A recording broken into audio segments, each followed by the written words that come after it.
তুই তো সোশ্যাল মিডিয়ায় বেশ অ্যাক্টিভ এবং সোশ্যাল মিডিয়ায় মাঝে মাঝে মজার মজার কন্টেন্ট তুমি ছাড়ো, তো এইগুলো তোমার মাথা থেকে আসে কি করে, বা কিভাবে ভাবো যে কোনটা লোকে খাবে খাবে না? এখন তো একটা টার্ম এসেছে যে লোকে খাবে। এখন আসলে আমার মনে হয় যে কোনো ইন্ডাস্ট্রিতে, সেটা শুধুমাত্র আমার মনে হয় না যে এন্টারটেইনমেন্ট বা ফিল্ম ইন্ডাস্ট্রি বা এরকম কোথাও, যে কোনো বড় কর্পোরেটের কাছেও, অ্যাডভার্টাইজিং এজেন্সির কাছে, সবার কাছেই এখন সবচেয়ে বড় কারেন্সি হলো মানুষের অ্যাটেনশন স্প্যান, কিভাবে মানুষের মনোযোগ আকর্ষণ করা যায়।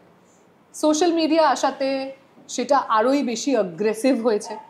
তার কারণ হচ্ছে যে অ্যাক্সেসিবল মিডিয়া, 4-5 হাজার টাকার একটা ফোনে বড় স্ক্রিন পাওয়া যাচ্ছে, এবং সেখানে কি বলবো, সোশ্যাল মিডিয়াতে কন্টেন্ট ক্রিয়েশনের আগ্রহ মানুষের অনেক বেড়েছে।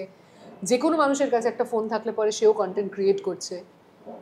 আমার মাথায় আলাদা করে, স্বরলিপিদি সিরিয়াসলি বলছি, সোশ্যাল মিডিয়া নিয়ে কিছু নেই।